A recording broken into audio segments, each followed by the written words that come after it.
Hub Inclusivo, construindo conexões inclusivas. Realização, Sorri Campinas e SESD. Apoio, Fundação FEAC. 11º Encontro. O papel da saúde na contratação da pessoa com deficiência. Doutora Laila Vasconcelos de Oliveira Vilela. Lívia é uma mulher branca, tem os cabelos lisos e claros, usa óculos de armação azul e aparece dos ombros para cima. Bom, então, bom dia, oficialmente, bom dia a todas que já estão aqui conosco. Hoje, dando sequência aí à nossa etapa de formação do Hub Inclusivo, do nosso projeto, né?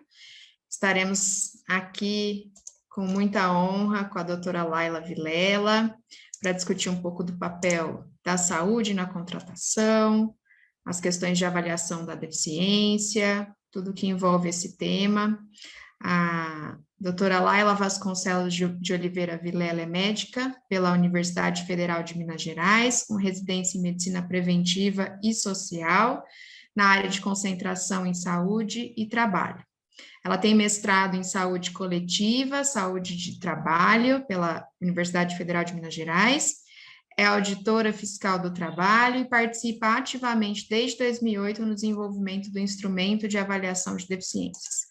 Então, hoje estaremos aqui focadas em discutir toda essa temática, que a doutora Laila tem uma grande experiência, um grande conhecimento, e alguns recadinhos, né, só para a gente deixar registrado aqui, que agora, né, teremos esse tema com a doutora Laila. Quarta-feira que vem falaremos um pouco sobre emprego apoiado, como uma proposta aí de solução, então, para as questões da contratação.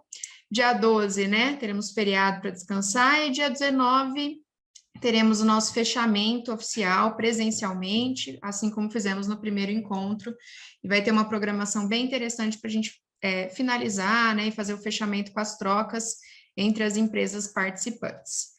Tá bom?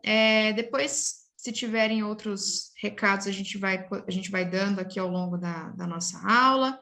O foco é aproveitar aqui que a doutora Laila está aqui para a gente poder trocar um pouco sobre o tema, né? Tirar as dúvidas, interagir.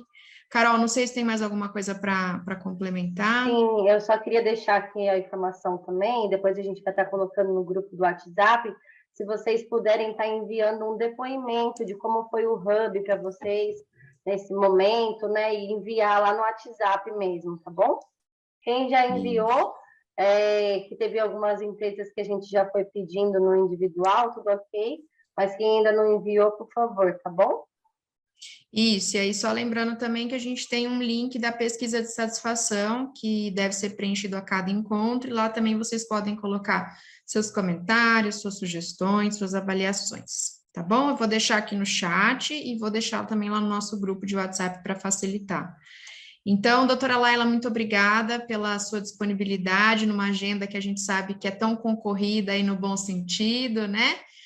Como uma profissional, né, com grande experiência na área, com grande atuação, então a gente agradece muito a sua disponibilidade e fique à vontade para trazer todas as possibilidades de troca aí. Muito obrigada, viu? Bom dia, gente. Obrigada, Lívia. Eu que agradeço, porque eu acho que sempre é muito importante a gente contribuir nesses espaços em que, né, a gente tem empresas desejando fazer inclusão de verdade e as entidades de apoio aí para fazer essa troca realmente de conhecimento e que a gente faça tudo funcionar na prática, né? Porque como auditor a gente vê muito isso acontecer de a empresa ficar às vezes preocupada em fazer números ali para apresentar para fiscalização e tudo mais, e esse não é o objetivo de ninguém, nem da fiscalização. Que a gente quer inclusão de verdade até a gente chegar num ponto de maturidade das empresas em que a gente não precise nem mais fiscalizar, né? Que incluir seja uma coisa natural. Eu espero que a gente chegue lá um dia e que eu tenha que fazer outras tarefas na vida que não seja fiscalizar isso, né? Bom, vou fazer aqui com vocês uma coisa que a gente faz do ponto de vista de acessibilidade para as pessoas com deficiência visual, que é sempre a gente fazer uma autodescrição. Então, eu sou uma mulher de pele clara, cabelos longos, castanhos, lisos. Hoje eu estou vestindo uma blusa preta com uma estampa bem pequenininha, pontilhada. Atrás de mim uma parede branca, um quadro com umas figuras geométricas quadradas lá em preto e em vermelho.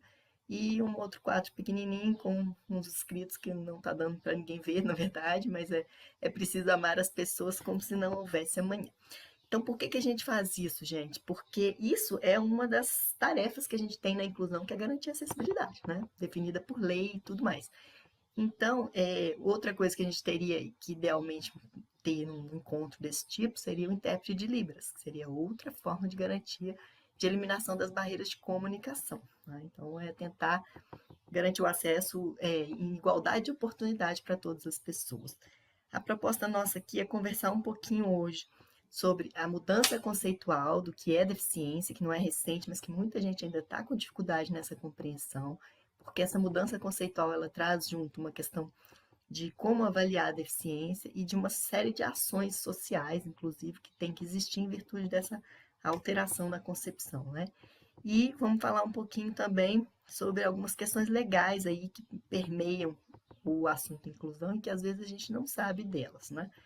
Acho que vocês podem ficar à vontade para perguntar, que na verdade, a hora que eu compartilhar a apresentação, que é mais no sentido de regular meu tempo, né? Porque senão sai falando um milhão de coisas, mas eu não vou ver vocês, né? Mas podem interromper aí, abrir o áudio, perguntar, ficar bem à vontade para a gente fazer mais um bate-papo mesmo aqui. E depois, de toda forma, a gente deixa um espaço no final para a gente discutir as questões mais relevantes aí que vocês apontarem, ok? E depois, se vocês quiserem também, a apresentação já está, né? Com a Caroline, com a Lívia, aí elas podem compartilhar com vocês para consulta futura, ok? Agora, a apresentação desapareceu. Já vou achar ela aqui novamente. É bom que a gente vem cá, testa, faz tudo bonitinho aí na hora de fazer, né? Dá defeito. Sempre assim.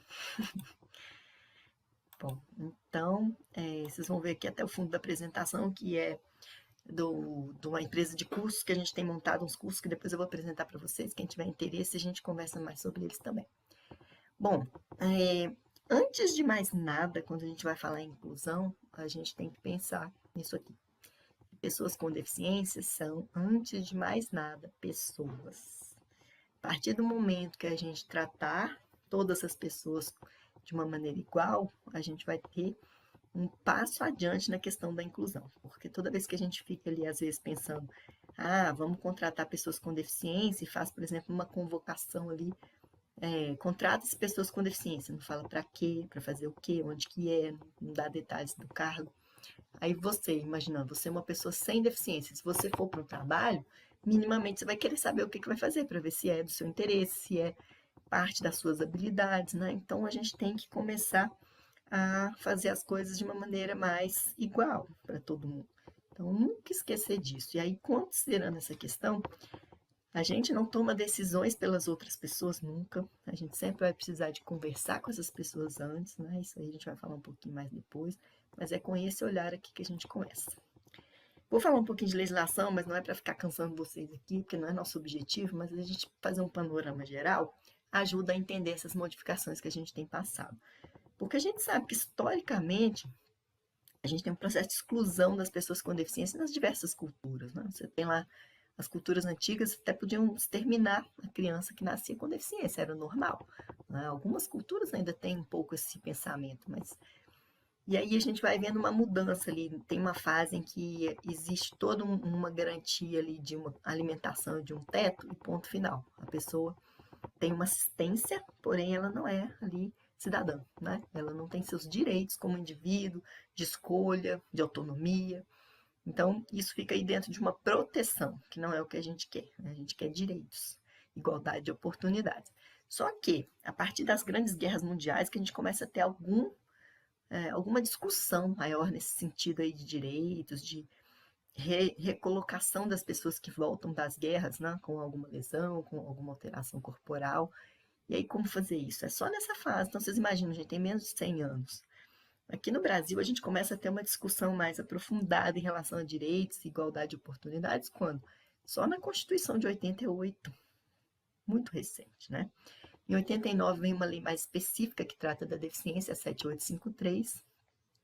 Em 91 vem a famosa lei de cotas, que na verdade não é uma lei. A lei de cotas ela é um artigo da Lei 8.213, que é uma lei previdenciária, que fala dos benefícios previdenciários. Ela tem um artiguinho lá com seu parágrafo que diz respeito à questão das cotas. Por que isso está lá?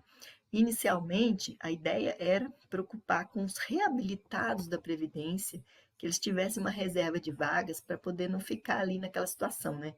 Afasta, faz uma reabilitação e depois nunca mais consegue se reinserir no processo produtivo. Então, a lei veio primeiro com esse objetivo aí dos reabilitados, mas em 91 ela já veio com essas alterações também. Para quê? Para incluir a pessoa com deficiência além do reabilitado nas cotas, né? E aí o que acontece, gente? A lei tem mais de 30 anos já, né? E aí a gente tem esse atraso no cumprimento dessa lei, mas aconteceram muitas coisas nesse processo. Só em 99 que foi definida a competência do Ministério do Trabalho para fiscalizar isso. Então, até então existia a lei, mas ninguém vigiava o cumprimento dela. Ou seja, 8 anos perdidos aí já de cara, né?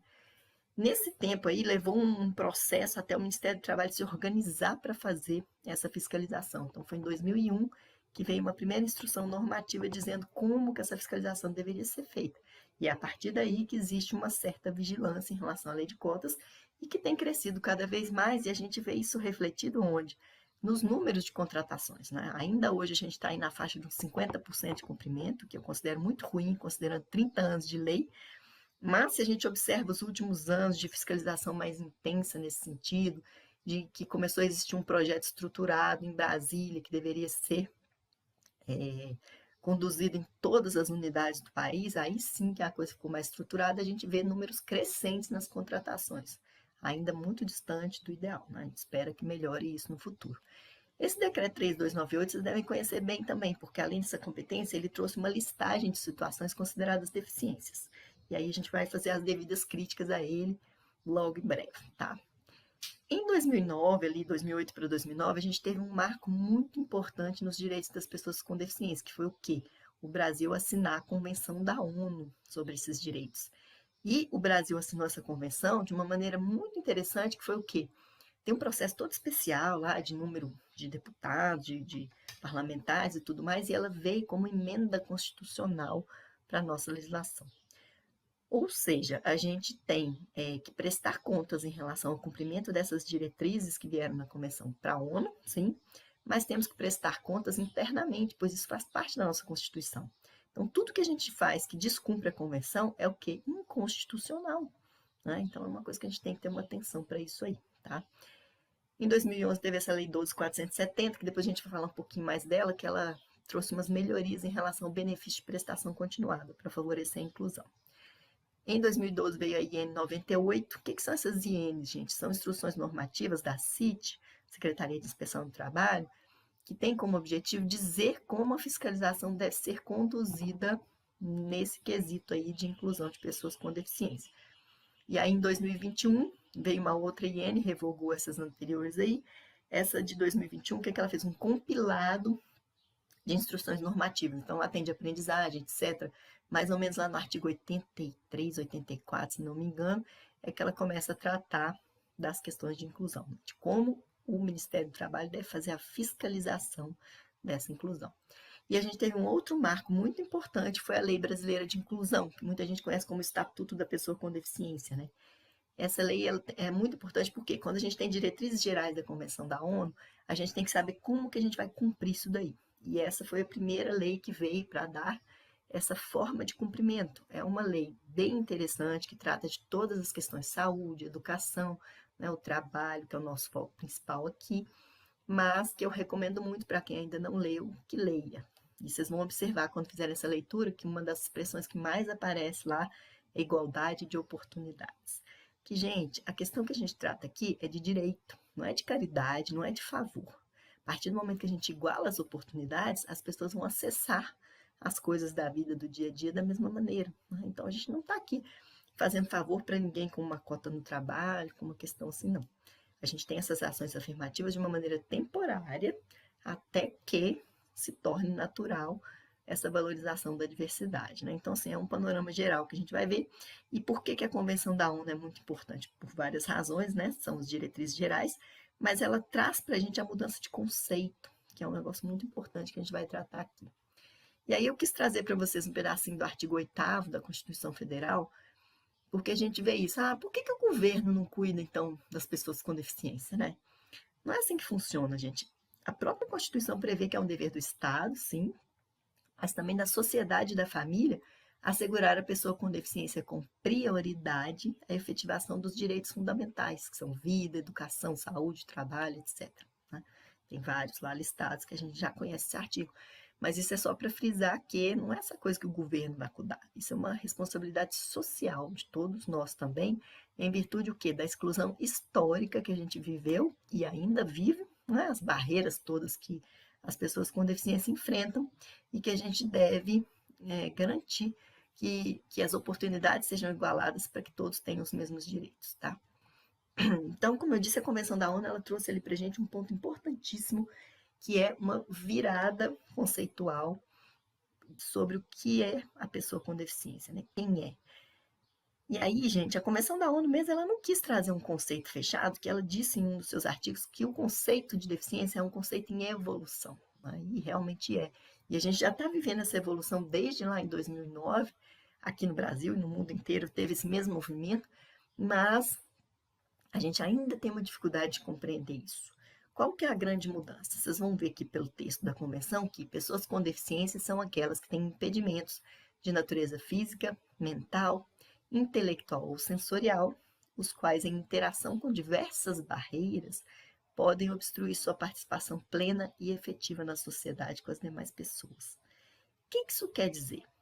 Antigamente, a gente via muita deficiência como? Com aquele modelo de doença, de alteração no corpo. Então, existia uma lista de alterações corporais ali que eram consideradas deficiência. Daí que a gente tinha até nos normativos o termo pessoa portadora de deficiência, que hoje não é mais aceito, né? Já há bastante tempo não é o termo ideal. Por quê? A gente sai desse modelo de doença para um modelo que a gente chama de biopsicossocial. Então, ok, tem alterações na estrutura do corpo, nas funções do corpo? Sim, mas isso é só um dos pontos para se avaliar a deficiência, porque essas estruturas são características da pessoa e elas vão gerar uma experiência de deficiência dependendo de quê? Da interação com o ambiente que a pessoa vive, com aquele contexto dela e todas as barreiras presentes ali. E quando a gente fala em barreiras, né, a gente vai ver isso um pouquinho mais adiante também, mas a gente pensa mais às vezes numa barreira arquitetônica ali, mas não é, a gente tem barreiras urbanísticas no transporte, na comunicação, na informação, e a barreira que eu acho mais importante, que é a que mais atrapalha a participação em sociedade, que é a barreira atitudinal, né? Nossos preconceitos que geram discriminação. Então, nós vamos falar um pouco disso aqui também hoje. O entendimento dessa mudança de conceito ela é muito importante, porque quando a gente for avaliar a deficiência, a gente vai ter que avaliar pautado nesse conceito. Então, antigamente, a gente tinha essa definição de que deficiência era igual ao que a gente chamou de impedimentos, que são as alterações nas funções e estrutura do corpo. Hoje, a gente tem que entender que é uma interação de corpo com seus impedimentos e as barreiras do mundo lá fora. Sai de um conceito unidimensional para um conceito multidimensional. Antigamente, a coisa era muito voltada para a avaliação médica, para o adoecimento, para uma visão exclusivamente ligada à CID, né, Classificação Internacional de Doenças. E a gente passa a ter essa avaliação multiprofissional, interdisciplinar, isso está previsto na LBI, a gente vai ver depois também, um conceito de funcionalidade, que é ligado a quê? A Classificação Internacional de Funcionalidade, uma irmã da CID, mas com outro olhar. A gente sai, então, desse conceito centrado exclusivamente na pessoa, em que se tinha ali principalmente aquela ideia de que a pessoa é uma pessoa que tem uma deficiência, então, portadora, né, de deficiência, então ela que se vire para superar esse mundo aí que não foi construído para ela. Né? A responsabilização pela deficiência, por dar conta de viver em sociedade, era pura e exclusivamente da pessoa, do indivíduo. E hoje não, com esse conceito relacional, a gente entende que o quê? Que a deficiência está muito mais nas barreiras sociais, no contexto que a gente tem. E o Dr. Ricardo Tadeu, que talvez vocês conheçam, ele é desembargador, pessoa com deficiência também, ele fala isso, que à medida que a sociedade remove as barreiras, as pessoas vão participar em sociedade em igualdade de oportunidades, né? Então, a gente passa a ter essa responsabilização de garantir um mundo acessível e inclusivo para a sociedade, não para a pessoa. Não é ela que tem que se superar, não. A gente é que tem que eliminar essas barreiras para que a sua funcionalidade seja a melhor possível ali, tá? A Lei Brasileira de Inclusão, então, ela reforçou o conceito, ela fez uma pequena alteração no conceito também, que a Convenção da ONU falava em interação com diversas barreiras.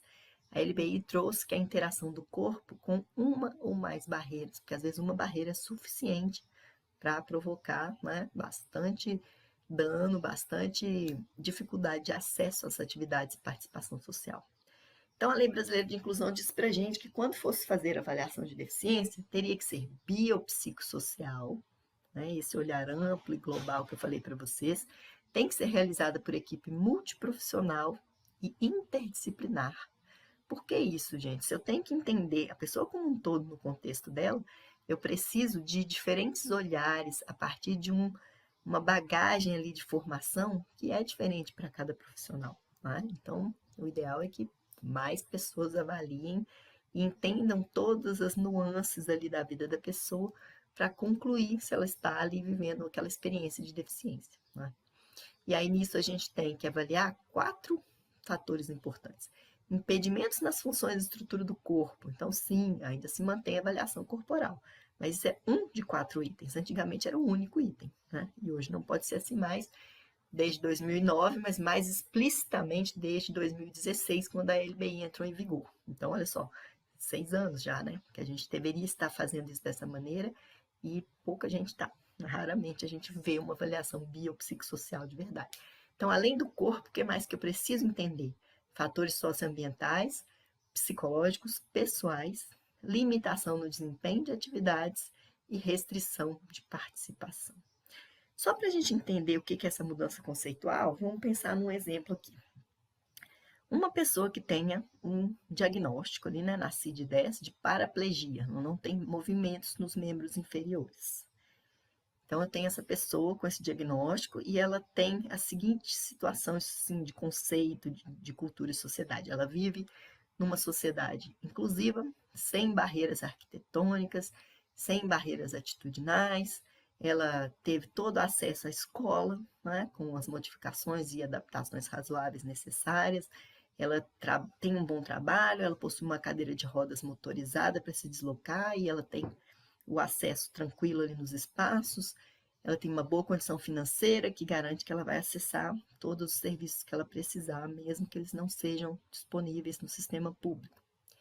Ok, é uma situação, vocês imaginam aí. Então, a pessoa estudou, fez mestrado, doutorado, tem um bom emprego. A pessoa número 2 tem o diagnóstico de paraplegia, também, paralisia nos membros inferiores. Depende de uma cadeira de rodas para se deslocar, mas não tem essa cadeira. Ela mora numa vila em que o acesso se dá por um barranco ou uma escada improvisada. E ela não tem uma cadeira de rodas, além de tudo. Ela não tem uma situação financeira que permite adquirir, né, tecnologias assistivas, nem nada disso. Ela tem uma situação ali de que ela nunca conseguiu frequentar a escola na infância e hoje ela procura um trabalho. A experiência de deficiência do 1 e do 2 é completamente diferente. Mas eles têm o quê? O mesmo impedimento. Então, o item 1 de função e estrutura do corpo é igualzinho nos dois. Mas o restante, né, principalmente esses fatores socioambientais, são tão diferentes que um vai ter muito mais limitação no desempenho de atividades e restrição na participação social do que o outro.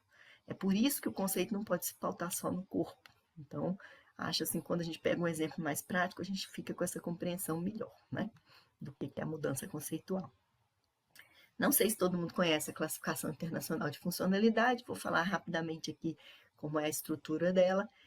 Ela é uma classificação assim como a CID, né, que é a nossa conhecida mais próxima. Então, é um livro feito pela Organização Mundial da Saúde com o intuito de homogeneizar a linguagem. Se eu classifico alguém com a CIF aqui ou lá no Japão, a pessoa vai entender exatamente o que eu estou querendo dizer em relação às características daquela pessoa ali. A mesma coisa acontece com o diagnóstico.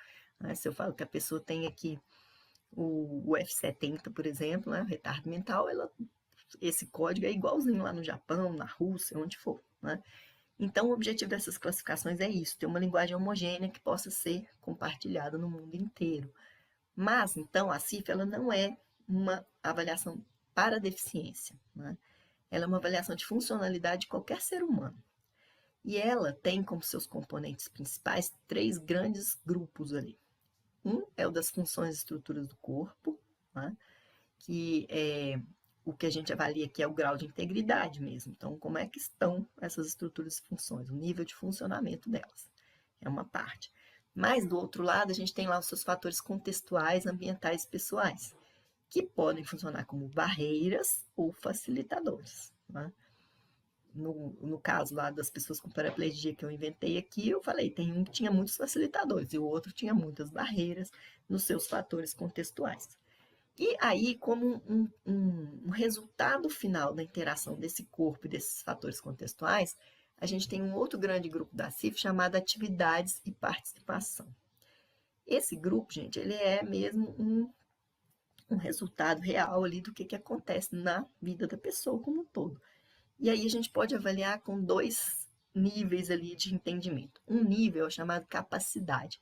Esse é mais teórico. Seria o quê? O que a pessoa daria conta de fazer com aquelas características corporais que ela tem, numa situação com 0 barreira, com total acessibilidade, que não existe na prática, né? Então, o que a gente usa para avaliação aqui, para os instrumentos de avaliação de deficiência, etc., é o que a gente chama de desempenho, que aí sim é o que a pessoa realiza de verdade, no dia a dia. Então, é um conceito real, né, do que está acontecendo mesmo na vida da pessoa. Por isso que a gente usa esse desempenho. E aí, dentro das atividades de participação, a CIF tem 9 domínios que vão falar de várias áreas da vida ali. E os instrumentos de avaliação têm que usar esses domínios todos. Então, tem várias coisas lá que depois eu vou mostrar para vocês que grandes áreas são essas, né? Considerando essas definições aí de deficiência e da própria forma de avaliar, ao longo desses anos, vocês viram lá, né, quando a Lívia me apresentou, que eu já participo desde 2008 dos grupos de trabalho para a constituição do instrumento para avaliação de deficiência aqui no Brasil. A primeira etapa desse trabalho foi verificar no mundo se a gente tinha algum instrumento que a gente pudesse aproveitar aqui, ou melhorar, ou adaptar, né, porque o Brasil não tinha. Na época, lá em 2008, nenhum país estava ainda fazendo um instrumento de acordo com esses conceitos, estava bem ruim. Então, o grupo foi evoluindo e outros grupos de trabalho foram constituídos para construir um instrumento. Isso foi a partir da CIF, e a primeira versão dele foi chamada Índice de Funcionalidade Brasileiro, é o IFBR. Né? A primeira parte do trabalho foi pegar a classificação de funcionalidade, naquela parte de atividades e participações, selecionada ali, já que é um livro inteiro, a gente tinha que selecionar um grupo de atividades fundamentais para o dia a dia da pessoa. Não dá para aplicar o livro inteiro, porque fica inviável isso na prática, né? E aí teve que definir os critérios de pontuação para cada uma dessas atividades, fazer uma forma de captar as barreiras externas relevantes, né? Tudo isso ali que prejudica as atividades de participação. Tem uma medida complementar interna lá que a gente chama de fuzzy. Esse método é um método linguístico, eu não vou explicar muito como funciona, mas é só para dizer para vocês que como existia uma matriz única de atividades, tinha um método interno para avaliar, por exemplo, dar um peso maior nas atividades mais comprometidas conforme impedimento. Por exemplo, se a pessoa tem uma alteração auditiva, os domínios mais importantes no dia a dia de comprometimento para comunicação, né, e para socialização. Então, eles têm que ter uma valorização maior ali dentro da matriz do instrumento. Foi feito dessa maneira. Também teve os recortes para crianças, jovens, a gente tem uma funcionalidade diferente ao longo da vida, né? Uma elaboração de uma ficha de identificação e um questionário socioeconômico bem completo, já que a partir dessas informações é que a gente entende o contexto da pessoa, as barreiras que ela enfrenta, né? Então, quando a gente vai ver a LBI, a gente tem... Aí, na verdade, gente, lá no instrumento ainda, voltando um pouquinho, o que a gente tem? A gente teve evoluções nesse instrumento. A gente teve a etapa do IFBRA, que é um instrumento que partiu desse, que fizeram as réguas de corte para uso onde? Na aposentadoria especial da pessoa com deficiência, lá no INSS, está sendo usado até hoje. E ele já foi melhorado e validado pela Universidade de Brasília em um outro formato mais completo, chamado IFBR-M. Hoje a gente está numa fase aí, no limbo, vamos dizer assim, porque esse instrumento ainda não foi implantado, apesar de que a Lei Brasileira de Inclusão deu um prazo de 2 anos para implementar o instrumento. Quando que daria isso? Janeiro de 2018, né? 2 anos da LBI foi nessa época. E até hoje a gente está com atraso no cumprimento desse dispositivo legal, por várias questões políticas aí, muito mais que técnicas, porque a gente já tem um instrumento pronto, validado, estudado, já com melhorias propostas na qualificação da informação e que não entra em vigor porque tem brigas políticas aí complicadas, tá? Mas só para vocês saberem que um dia a ideia é que venha um instrumento oficial do Brasil inteiro que vai ser aplicado por uma equipe específica, capacitada para isso, e a pessoa já vai chegar na empresa, por exemplo, com uma certificação em relação à deficiência. A gente não vai ter que ficar quebrando muito a cabeça na caracterização, que é o que a gente faz hoje, né? Opa, pulei. Bom, então tá, continuando aqui no que a LBI nos traz de importante, o conceito eu já falei para vocês, né? Mas ela traz uma série de outras definições importantes, como, por exemplo, a ideia do desenho universal. O que é o desenho universal, gente? São aquelas situações em que o ambiente é construído, desenhado, planejado para o uso de todas as pessoas. Ele serve para todos, ele não prejudica ninguém. Então, por exemplo, você tem uma rampa no lugar de uns degraus, isso aí atrapalha alguém? Não, né? E aí isso serve para várias razões. Você ter uma calçada na rua, por exemplo, sem buracos, sem obstáculos, é muito importante para a pessoa que se desloca em cadeira de rodas, para a pessoa que utiliza muletas, né? Seja por uma deficiência, né? Ou seja por uma alteração temporária ali, porque quebrou a perna. É muito importante para a pessoa com carrinho de compras, importante para a pessoa com carrinho de bebê, é importante para a pessoa que quer usar salto alto. Então, assim, são condições do ambiente que vão atender desde a necessidade maior até as questões mais fúteis, mas atende a todo mundo e não prejudica ninguém. Quem vai ser prejudicado por ter uma boa calçada no ambiente urbano? Ninguém, né? Então, a ideia é que tudo no mundo fosse construído, isso aí a LBI deixou muito claro, com a proposta de desenho universal. Tudo que fosse feito a partir de lá de janeiro de 2016 deveria ser pautado no desenho universal. E aí, para os arquitetos, engenheiros pensarem sobre isso também, né? E aí, o que acontece? Na prática, isso ainda não acontece muito. E lá diz que, se não fosse o desenho universal, garantir a acessibilidade e outras questões era o mínimo necessário. Né? Então, que a regra deveria ser o desenho universal e as exceções com adaptações razoáveis, etc. A LBI traz para a gente a definição das barreiras todas ali que eu falei para vocês, né? E é muito importante que ela coloca a barreira atitudinal, né? São essas atitudes ou comportamentos que a gente tem, às vezes até sem querer, mas que impedem, prejudicam a participação social da pessoa com deficiência em igualdade de condições e oportunidades, né? Essa barreira atitudinal, a gente tem que entender ela bem para a gente evitar que isso aconteça.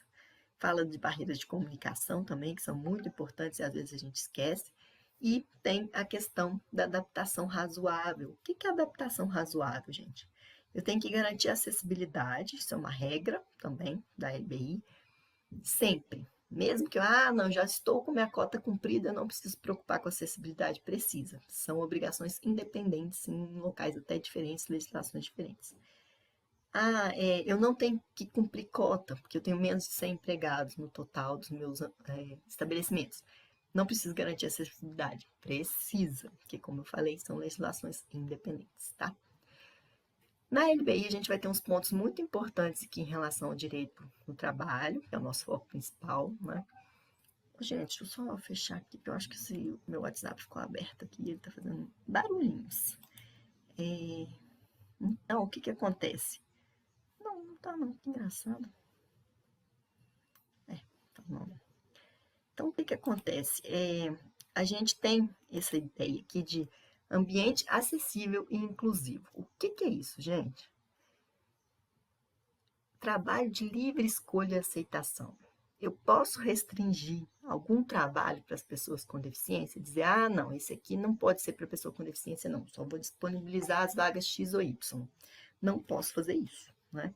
Eu preciso trabalhar com essa ideia de que a pessoa pode escolher o trabalho que ela quiser. Eu não posso restringir de jeito nenhum.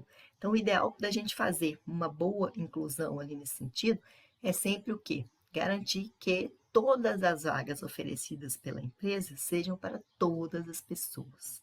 Eu não tenho vagas exclusivas de pessoa com deficiência, tá? Outra questão. Não bastasse garantir esse direito no artigo 34, o parágrafo 1º vem garantir quem tem que prover, né, esse direito. Então, as pessoas jurídicas de direito público, privado ou de qualquer natureza são obrigadas a garantir ambientes de trabalho acessíveis e inclusivos, tá? Então, essa é uma obrigação que está muito explícita aí para todos os locais. E a pessoa com deficiência, ela tem direito também, né, de condições justas e favoráveis de trabalho, incluindo a questão da remuneração, gente. Não é para fazer uma remuneração maior para a pessoa com deficiência, mas também não menor. É a mesma coisa, são os mesmos direitos ali no trabalho para pessoas com ou sem deficiência, tá? Mas tem que garantir participação e acesso a todas as situações ali de evolução na carreira, promoção, né?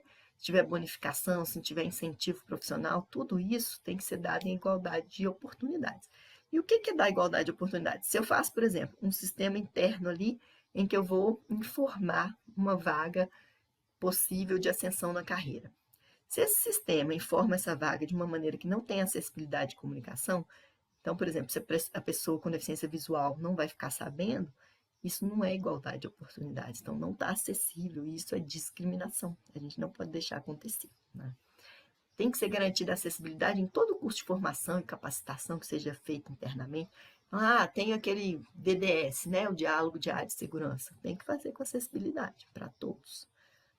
E acessibilidade aí, gente, inclui várias questões, né? Por exemplo, se eu posso ter necessidade de um intérprete de Libras, eu posso ter necessidade de fazer uma linguagem mais simples para que as pessoas com deficiência intelectual compreendam também. Na ideia de desenho universal, uma linguagem simples, ela serve para todo mundo e não atrapalha ninguém, né? Então, isso tudo aí é obrigação de fazer. As cotas vocês conhecem muito bem, né? E como eu falei, está lá na Lei 8.213, então a gente só lembrar que esse cálculo da cota ele é sempre feito considerando matriz e filiais, tá, gente? A gente nunca pode pegar por estabelecimento.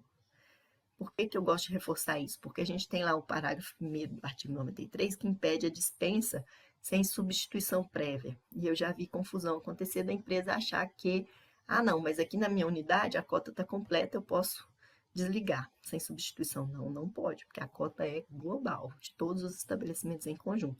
Então, se estiver faltando gente em qualquer lugar, não é possível desligar sem substituição prévia. Quando que eu posso desligar sem substituir? Quando eu tenho a cota superada no conjunto total. Então, vamos supor que a minha cota seja lá 152 pessoas. Aí eu tenho 155. Eu vou ter 3 que eu posso dispensar sem substituição prévia, porque eu não comprometo a minha cota. Mas a partir do momento que eu começo a entrar no número obrigatório da cota, eu não posso mais fazer sem substituição. Então, para isso ficar tranquilo, eu sempre sugiro que as empresas tenham gente a mais, né? Porque a cota é só o mínimo obrigatório, mas ter a mais é sempre favorável. Tem que lembrar também aqui, gente, que o aprendiz com deficiência, a gente vai falar um pouquinho de aprendizagem, ele é uma pessoa que só cumpre a cota de aprendiz enquanto ele está na aprendizagem.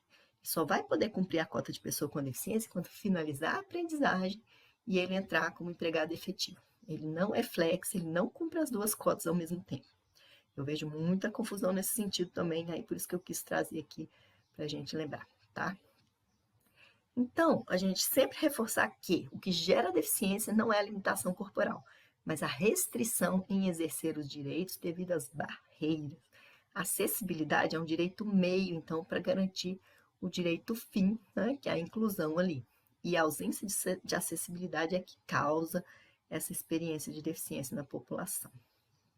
Ilustração em forma de charge. Um homem que utiliza a cadeira de rodas fala a um homem que está em pé na frente dele. Como profissional, eu faço o que você faz, mas do meu jeito e com as ferramentas necessárias.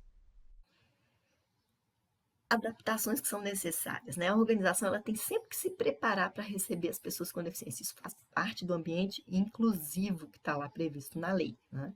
Então, é considerar que a inclusão tem que ser discutida amplamente.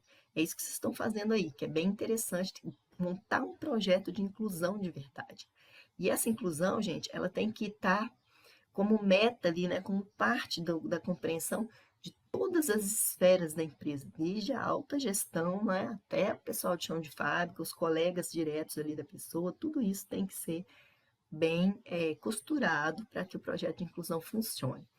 E aí, né, para a gente não ter esse tipo de dúvida aqui dessa chargezinha, Ricardo Ferraz é um desenhista que faz muita charge em relação às pessoas com deficiência. Aí a gente sempre pega as tirinhas dele, que ele cede, né, com muita gentileza pra gente e tudo mais. Mas aí tá lá o rapaz na cadeira de rodas falando, né, que como profissional eu faço o que você faz, mas do meu jeito e com as ferramentas necessárias. Porque às vezes a gente fica com aquele pensamento, ah, nossa, a pessoa não dá conta, não é de fazer. O que é isso, gente? Barreira atitudinal, falta de adaptação na nossa percepção da deficiência. Então, isso aqui é um ponto que a gente tem que ter um cuidado maior, porque às vezes a gente pensa na deficiência como um defeito, como um problema, né? E a gente pensa que as pessoas não dão conta porque a gente não convive com as pessoas. É por isso que eu acho tão importante ter esse tipo de ação afirmativa no trabalho, na escola, etc., porque a partir da convivência é que a gente vai quebrando essas barreiras. Porque a gente vai ver sobre discriminação daqui a pouco, mas discriminação não é uma coisa que está só no âmbito da racionalidade, né? A gente tem ali a razão que a gente sabe que não pode discriminar, que é crime, etc. Mas, pela falta de convivência, eu faço uma série de coisas sem nem saber que eu estou discriminando. E é esse cuidado que a gente vai ter que ter na formação de todos, né? Então, lá na LBI, a gente tem também o artigo 37, que o modo de inclusão de pessoa com deficiência no trabalho é a colocação competitiva. Competitiva como? Em igualdade de oportunidades. Eu devo garantir a acessibilidade, fornecer recursos de tecnologia assistiva, adaptação razoável para que eu faça o quê? Igualar as oportunidades. Por que tem esse artigo? Porque antigamente na legislação tinha aquela ideia de uma forma de inclusão não competitiva, que era o quê?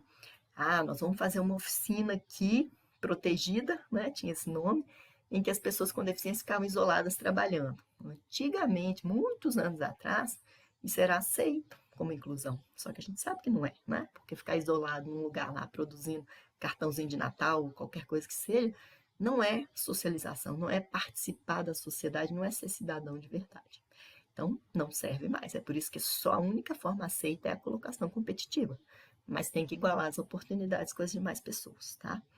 E aí tem a questão de poder ocorrer por meio de trabalho com apoio, né? Que eu vi a Lívia dizendo que vocês vão ter essa conversa semana que vem, vão conhecer isso aí com mais profundidade, tá? Tem umas diretrizes na LBI sobre isso, vocês vão ver direitinho.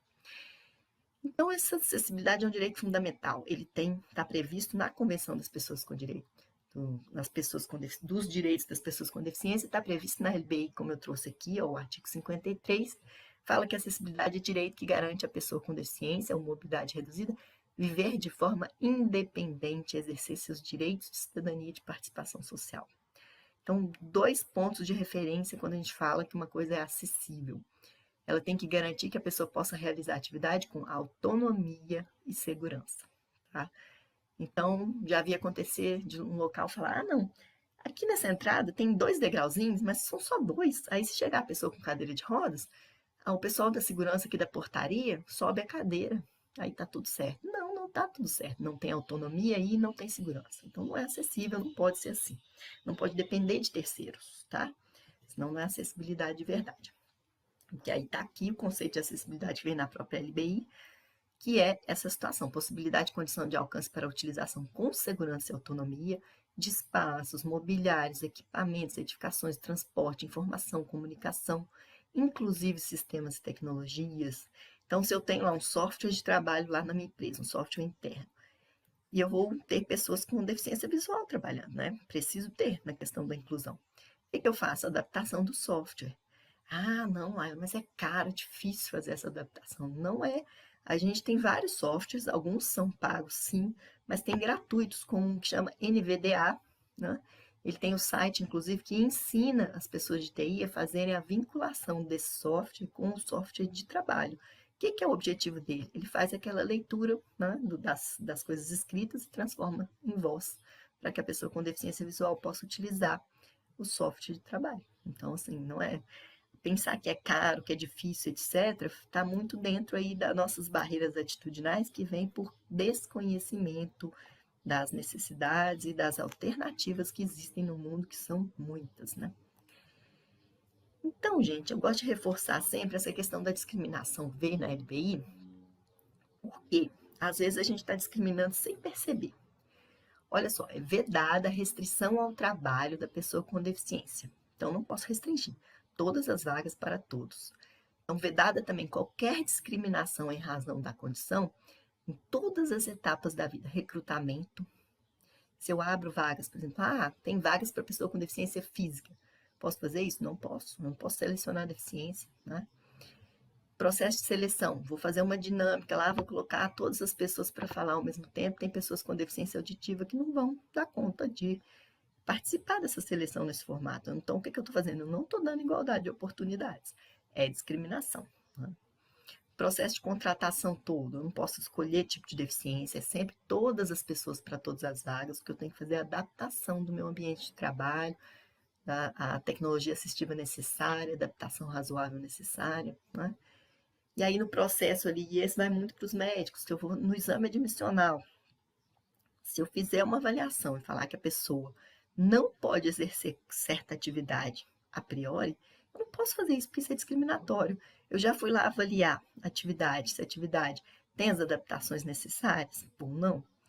Aí eu tenho que fazer isso primeiro, antes de chegar a qualquer conclusão. E outra coisa que eu preciso fazer é conversar com a pessoa sobre o que ela dá conta de fazer, o que ela tem dificuldade e quais as adaptações que ela precisa. Se eu fizer qualquer exclusão a priori, sem garantir essa acessibilidade, essa adaptação razoável, essa conversa com a pessoa, eu estou discriminando. Aí a gente vai ver que discriminação é crime. Então, se eu tenho ali situações em que não existe uma possibilidade de permanência no emprego, a pessoa até entra, mas ela não permanece ali por N razões. Ao primeiro sinal de problema, muitas vezes no ambiente de trabalho, o gestor local quer desligar, né? E por que quer desligar? Porque às vezes exige muito mais da pessoa com deficiência do que da pessoa sem deficiência. Se fosse um trabalhador sem deficiência, talvez ele conversaria ali, tentaria resolver, mas se for pessoa com deficiência, ele já quer logo desligar, porque tem aquele pensamento de meta, de que a pessoa com deficiência não dá conta, barreira atitudinal, né? E isso não pode, gente, isso é tudo discriminação conforme a LBI, tá? Outra coisa, exigir aptidão plena, isso é proibido, está vedado aqui nesse artigo 34, parágrafo 3º, não pode. O que é aptidão plena? Seria dar conta de tudo. Nenhum de nós tem aptidão plena, seja com ou sem deficiência. Todo mundo tem suas habilidades, suas dificuldades, então não pode fazer esse tipo de exigência, tá? Muito cuidado, então, nessas etapas aí, principalmente de seleção, de exame admissional, periódico, etc., para não gerar situações discriminatórias. E aí vem também no artigo 4º dizendo que toda pessoa com deficiência tem direito à igualdade de oportunidades com as demais pessoas e não sofrerá nenhuma espécie de discriminação. A LBI também descreve para a gente o que é discriminação. E esse conceito que veio aqui, gente, ele é bastante importante. E a auditoria fiscal contribuiu muito na redação desses textos da LBI, justamente porque a gente tinha muita prática com essa coisa da vivência do dia a dia ali no trabalho. Então, o que é discriminação em razão da deficiência? Qualquer forma de distinção, restrição ou exclusão. E essas formas de distinção, de restrição, elas podem acontecer por ação ou omissão. Olha só que interessante. A ação é muito explícito, né? Se eu digo, não, eu não quero pessoa cega na minha empresa porque eu não gosto de ficar vendo aquele olho branquinho. Parece até invenção, né? Mas eu já escutei isso de empresa, tá? Então, isso é muito explícito com uma ação de discriminação. Mas também por omissão eu posso discriminar. Por quê?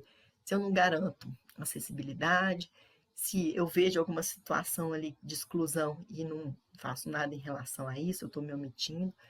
E olha só que interessante também, essas ações aí, se elas tiverem o propósito, então eu fiz com a intenção, né, de discriminar, que é mais raro. Mas às vezes ela tem o efeito de prejudicar, impedir ou anular o reconhecimento, o exercício de direitos. O que é isso? Às vezes eu fiz até sem intenção de prejudicar, mas prejudiquei. E é discriminação do mesmo jeito, né? E o que também é discriminação? Recusa de adaptações razoáveis e de fornecimento de tecnologias assistivas. O que seria adaptações razoáveis, gente? Tudo que a gente precisa melhorar ali no posto de trabalho, nas condições de comunicação, etc. E isso não tem um custo exagerado. Aí a gente se pergunta, o que é o custo exagerado? Tem um decreto específico, esqueci o número dele, mas depois eu posso localizar para vocês, que define como um custo razoável para empresas de pequeno porte, EPP, né, aquelas menorzinhas, que daria no cálculo final em torno de R$218 mil por ano. Então, se a empresa gastou menos de R$218 mil, mesmo que ela seja EPP, né, as grandes muito mais, porque aí o valor vai aumentando conforme o porte. Mas imagina, não gastou isso para fazer adaptações, acessibilidade, então ela não fez nem minimamente o necessário, tá? E aí não fazer essas adaptações é discriminação. Ou seja, não precisa comprovar dolo, que é a intenção de discriminar. Basta ter o efeito de prejudicar as pessoas, que já é discriminação, tá? E aí tem os crimes, né? O pessoal fala, lá, fica fazendo terrorismo com a gente, não é não, mas é que a gente tem que conhecer essas questões que estão no direito para a gente não fazer isso. Porque é crime, então, discriminar, né? Praticar, induzir ou incitar discriminação da pessoa em razão da deficiência. E tem as multas administrativas todas do Ministério do Trabalho, mas também tem as multas criminais e cadeia, que pode ser de 1 a 3 anos, tá? Também existe a Lei 9.029, que é a que trata de discriminação desde 95. Ela já dizia que era proibida a adoção de qualquer prática discriminatória, mas ela trazia lá situações, origem, raça, cor, estado civil, e a LBI colocou explicitamente a palavrinha deficiência. A gente já tinha esse entendimento, né, que fazia parte ali, porque não é uma lista exaustiva, mas a LBI fez questão de colocar a palavrinha bem explícita. E ela tem também, gente, a multa administrativa, que é o Ministério do Trabalho que aplica, que é uma das mais caras que a gente tem, porque ela é 10 vezes o maior salário pago pelo empregador. Então, você pega o seu chefão máximo da empresa lá, vê quanto que ele ganhar, 50 mil, a multa vai ser 10 vezes o salário dele, 500 mil de multa. E aqui, dentro dessa lei, estão todas as emendas de acessibilidade. Então, toda vez que a fiscalização verifica que não tem acessibilidade no local de trabalho, a multa é nessa emenda aqui dessa lei, tá? É cara. E ainda aumenta 50% se for reincidência. Então, tem que tomar cuidado com essas coisas aí. Além disso, a LBI aumentou a pena de reclusão também de 2 a 5 anos para as questões previstas lá naquela primeira lei que eu falei para vocês de deficiência, que é 7853, tá? Está em vigor ainda. E inclui lá, ó, negar ou obstar emprego, trabalho ou promoção à pessoa em razão da sua deficiência. Na cadeia também. Nós não queremos fazer isso, né? Lógico que não. Então, só para a gente sintetizar aqui, possibilidade de discriminação que às vezes a gente nem vê. Algumas eu já falei, né? No recrutamento, selecionar tipo, grau de deficiência, separar só algumas vagas para as pessoas com deficiência, anunciar a vaga. Tem vagas para pessoa com deficiência, não fala o que vai fazer, não fala nada. Isso não é uma forma, né, inclusiva de anunciar vaga nenhuma, tá? Então, isso pode ser considerado discriminação. Processo de seleção não tem acessibilidade, aí fica justificando, né, a não inclusão de pessoas com impedimentos mais severos, porque não tem acessibilidade. Você está fazendo um descumprimento legal e se justificando com outro descumprimento que é não garantir acessibilidade. Imagina isso, não pode, né? Isso aí vai ser uma multa em vários quesitos ali dos problemas todos. Então, a gente nunca deve, gente, focar na deficiência, a gente tem que ver as habilidades da pessoa. E, às vezes, a gente, nesse processo de conhecimento, de convivência, é que a gente vai descobrindo as habilidades das pessoas. A gente teve até vários casos, a gente tem, mas lembrei agora de uma moça que entrou como aprendiz, como auxiliar administrativo, né? E uma moça com autismo, e aí depois eles descobriram que essa moça, ela lia pelo menos um livro por dia. Ela tinha uma capacidade de leitura e memória incrível. Então, assim, ela tinha um português impecável e ela passou a ser revisora de todos os textos da empresa. Só descobriram a habilidade quando pararam de olhar para a deficiência, né? E viram quem era ela, o que ela era capaz de fazer, porque a gente subestima as pessoas muitas vezes. Processo de contratação. Se eu faço uma jornada diferenciada sem uma necessidade real, pode ser que a pessoa precise de uma redução de jornada pela condição de saúde dela? Pode. Isso aí é eventual e aí tem uma justificativa técnica. Mas se eu fizer, por exemplo, todo mundo na minha empresa trabalha 8 horas por dia, aí eu vou colocar as pessoas com deficiência trabalhando só 4, porque aí o que eu faço? Com o custo, né, de um empregado de 8 horas, eu vou ter 2 pessoas e vou ocupar 2 cargos na cota. Não pode fazer isso. Isso é discriminação, é crime e dá um monte de problema, tá, gente? Então, não pode fazer isso. Flexibilizo se for necessidade da pessoa como parte de uma adaptação razoável. Fora isso, não pode não. Saúde ocupacional tem um papel importantíssimo aqui, que a gente sempre gosta de reforçar, né? Às vezes até com boa intenção, os médicos querem proteger a pessoa com deficiência.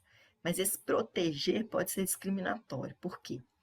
Se eu não sei o que a pessoa realmente precisa, o que ela dá conta de fazer, se eu fico achando que ela não vai ter segurança para trabalhar ali, aí a gente tem vários problemas. Primeiro, a segurança ela tem que ser garantida para todos no ambiente de trabalho. Se eu não estou garantindo essa segurança, tem algo errado ali, tá? E aí, isso é que eu vou ter que rever. Mais uma vez, eu não posso justificar a não contratação com uma outra falha, que é não garantir saúde e segurança. Eu tenho que garantir.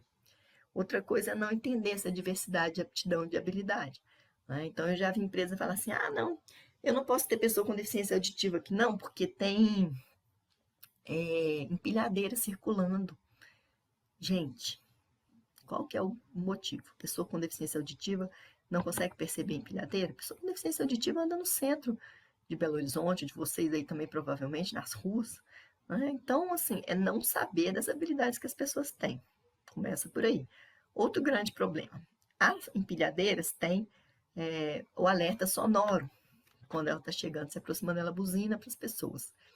Para garantir acessibilidade de comunicação, a gente sempre tem que acessar pelo menos 2 dos nossos sentidos. Então, se eu tenho um alerta sonoro, eu tenho que ter um alerta visual. E várias empresas já desenvolveram na empilhadeira, por exemplo, um feixe de luz azul, no caso dessas que eu vi principalmente, e esse feixe de luz ele vem antes da empilhadeira. Então, se tem pessoas surdas ali no local, ele já vê aquela luzinha e já sabe que a empilhadeira chega. Além disso, as pessoas com deficiência auditiva e todas as pessoas que têm alguma deficiência sensorial, elas desenvolvem outras habilidades. Então, a pessoa que não ouve, ela sente vibração no chão, né? A gente tem uma sensibilidade muito maior para detectar outras situações.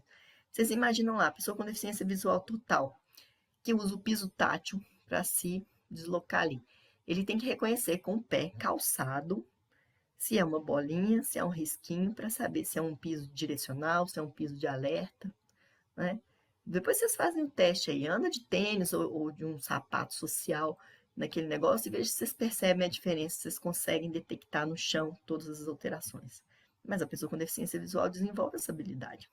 Então, às vezes, é para a gente não saber o que a pessoa dá conta, não conversar com ela, que a gente fica com esses pensamentos. Quer exigir aptidão plena, quer achar que ela não vai ter segurança ali no trabalho. Então, nada disso é argumento para não contratar, porque a gente tem que corrigir o ambiente, garantir saúde e segurança, garantir acessibilidade e não ficar olhando para a deficiência, mas sim para as habilidades. Só assim a gente consegue fazer uma avaliação adequada, né? Principalmente no admissional, para a gente não gerar discriminação ali, mesmo que com uma boa intenção. Né? Então, não pode ser assim. A questão da permanência no emprego, eu já falei um pouquinho. Se você não adapta treinamento, capacitação, inclusive as de segurança, se você não garante ali acesso à informação das oportunidades de trabalho, aí você pode estar discriminando ali, né? Também não ter ascensão na carreira é um problema sério, que a gente às vezes vê isso acontecer, tá? Reabilitação profissional. Se você tem pessoas afastadas que precisam retornar ao trabalho, não colaboram com esse retorno, isso também é um processo discriminatório. Vai falar, não tem nenhum posto de trabalho adequado, tem que ter. Adapta o posto para receber essa pessoa aí, que é o que está previsto na legislação, ok? Então, assim, a gente tem várias ações para favorecer a inclusão no trabalho, que eu acho que pode ajudar vocês a fazer esse programa de inclusão, né? O primeiro benefício de prestação continuada, que eu já vi muita empresa falando, não, as pessoas com deficiência não querem trabalhar porque elas recebem BPC. Isso não é verdade por várias razões. Primeira delas, que quando a gente vai estudar os números estatísticos lá, do próprio IBGE, como é que chama aquela última avaliação? PNS, lá, né, que eles fizeram uma avaliação mais detalhada sobre deficiência. Quando a gente faz os recortes só para deficiência moderada e grave dos dados do IBGE, retira todas as pessoas que recebem BPC e pega só as pessoas na faixa etária ali de trabalhar, a gente tem gente no Brasil ainda para cumprir 9 vezes as cotas de todas as empresas. Tá? A gente tem em torno de 900 mil vagas previstas na cota e tem gente para cumprir 9 vezes isso aí, retirando todos que recebem BPC e retirando os que podem ter alguma dúvida de enquadramento em relação à deficiência, etc., e os que não estão na faixa etária de trabalhar. Então, gente, não é falta de gente, definitivamente.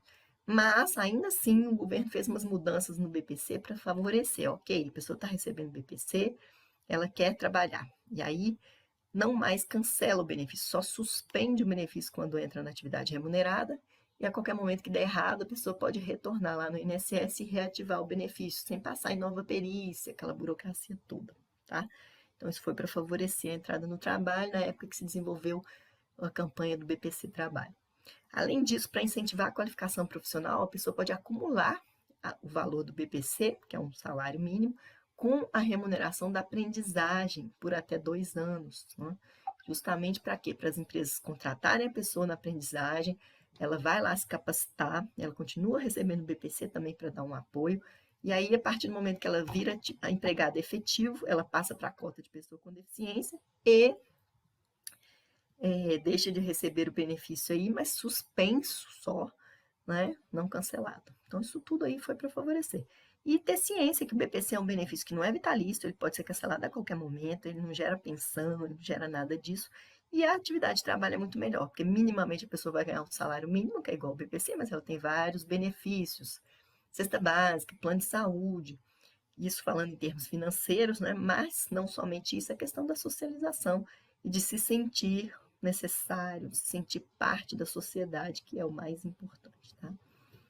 Tem também o auxílio inclusão, não sei se vocês conhecem, que é um benefício que veio previsto na LBI, mas que ele só foi regulamentado em outubro do ano passado. Então está bem recente. Qual que é a proposta dele? Aquela pessoa que estava recebendo BPC, passou a exercer atividade remunerada, suspende o BPC, mas ainda assim, se ela ganhar só 2 salários mínimos, até 2, né, ela pode receber meio salário mínimo como auxílio inclusão. Isso junto com a remuneração do trabalho dela. Mais uma coisa para incentivar. Então, se vocês souberem de pessoas que estão nessa situação de estar recebendo BPC agora ou que receberam nos últimos 5 anos, a partir do momento que ela é contratada na empresa de vocês, ela pode simplesmente acessar o INSS lá e solicitar o auxílio inclusão. É meio salário mínimo que ajuda nas despesas, que geralmente são maiores, né, para a pessoa com deficiência, porque ela tem que fazer tratamentos, reabilitação, etc. Tá? A aprendizagem, que eu já falei um pouquinho da importância dela, mas que ela tem algumas diferenças, que a aprendizagem regular tem limite de idade. Para a pessoa com deficiência, não tem máximo de idade. Então, a gente já teve aprendiz com 58 anos, e foi o primeiro trabalho dele. Pra vocês verem a importância que é esse trabalho de inclusão, né? E na aprendizagem regular só vai até os 24 anos, mas para a pessoa com deficiência é qualquer idade. Sempre tem que se considerar habilidades e competências, não precisa cobrar escolaridade formal, isso está tudo previsto na lei. Essas flexibilizações, porque isso faz parte da adaptação razoável necessária. A matrícula, ela depende de capacidade de aproveitamento, né? Não a escola, que ele já estudou antes. O prazo máximo de 2 anos para aprendizagem não se aplica. Se a pessoa com deficiência precisar de mais tempo para adquirir as habilidades, isso pode ser estendido, tá? Só não pode ficar a vida inteira como aprendiz. E as instituições de educação profissional, elas têm obrigação de oferecer curso acessível para as pessoas com deficiência, certo? Então, a LBI trouxe ali alguns avanços em relação à melhoria na CLT, né, sobre comprovação de escolaridade. A pessoa com deficiência que tiver mais de 18 anos não precisa ficar ali exigindo uma frequência na escola, etc. Nada disso. Então, são algumas flexibilizações para facilitar. E até no próprio desempenho do aprendiz, nunca essa avaliação de desempenho, ela não pode ser feita se eu não tiver garantida acessibilidade, essa coisa toda. Só depois que está tudo ok para ele acompanhar o curso é que eu posso cobrar dele esse desempenho adequado para captar essas informações, essas habilidades, tá? E a aprendizagem é muito bom, gente, porque até a Patrícia, que é a coordenadora aqui em Minas, ela fala isso, que é um namoro da empresa com a pessoa. Ela vai ali com uma jornada menor, com uma inclusão gradual, e isso é recomendado pela OIT, pelas organizações internacionais todas, né, pela própria convenção da ONU. Então, ela vai ali acostumando com as regras da empresa, a empresa vai descobrindo as habilidades dela, descobre que ela vai ser muito melhor aproveitada em outro setor, de repente, e depois absorve como mão de obra efetiva, tá? Então, isso é bem legal. E é aquela coisa que eu falei para vocês da convivência, né? Conviver com a pessoa com deficiência é o que nos faz quebrar as barreiras atitudinais. Então, a aprendizagem nos garante essa possibilidade de convivência de uma maneira até mais leve, vamos dizer assim, sem tanta aquela cobrança de metas, aquela coisa toda ali. Então, a gente recomenda demais esse processo de aprendizagem como inclusão gradual, principalmente quando a gente tem uma cota grande e que vai gastar um tempo maior aí para essa inclusão, tá?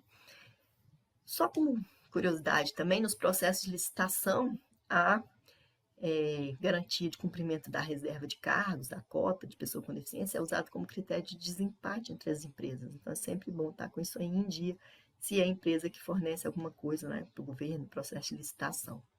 Tá? E também existe uma margem de preferência para empresas que produzem bens ou serviços e que estão com essa cota cumprida. Tá bom? Então, só com curiosidade mesmo. Muito importante, gente, nenhuma norma regulamentadora traz a possibilidade de não permitir o trabalho das pessoas com deficiência em locais de grau de risco elevado. Que é muito engraçado. Às vezes a fiscalização vai lá verificar a cota, a empresa fala para eles, não, nossa, aqui é muito difícil, tudo é muito perigoso, tem grau de risco 4. Olha só que tanto de situação crítica leva a gente nos piores lugares da empresa. Aí, se a fiscalização vai lá para ver saúde e segurança, o que que fala? Não, aqui está tudo ótimo, a segurança está toda garantida, a gente está cumprindo as normas adequadamente. Então, assim, o que que é isso, na verdade? Barreira atitudinal, né? Usar essa questão do grau de risco como um pretexto para não contratar, não incluir.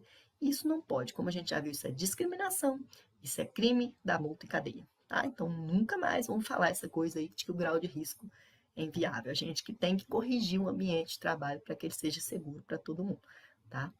Então, a ideia é sempre a gente pensar o quê? Que a pessoa com deficiência, todas as pessoas são diferentes, né? Nós todos, com ou sem deficiência, somos diferentes uns dos outros. Cada um tem suas habilidades, suas dificuldades, a gente tem que compreender isso para trabalhar adequadamente, tá? Então, o que a gente vê muito é isso aqui, né? O que entra como justificativa será uma desculpa meio esfarrapada que chega nos processos lá de fiscalização. E não existe número suficiente de pessoas com deficiência. Já falei para vocês que tem sobrando e é muito. E a gente tem um site do IBGE, que eu não sei se vocês conhecem, que chama Sidra, com S, tá? S-I-D-R-A. Sidra, se vocês digitarem isso lá no Google, Sidra IBGE, vocês vão achar esse site. E é muito interessante, porque eles têm os dados do censo. É claro que agora o censo está meio desatualizado, em breve a gente vai ter esses dados mais novos, né? Mas mesmo com o antigo já dá para a gente ter uma boa noção. E lá você pode ver os recortes lá. Por exemplo, eu quero saber das pessoas com deficiência. Eu posso escolher por região. Eu estou no município X, eu quero saber quantas pessoas com deficiência tem nesse município e você consegue saber com deficiência e os tipos, física, auditiva, né? Mental, etc. Tudo bonitinho lá, para você ter esses números.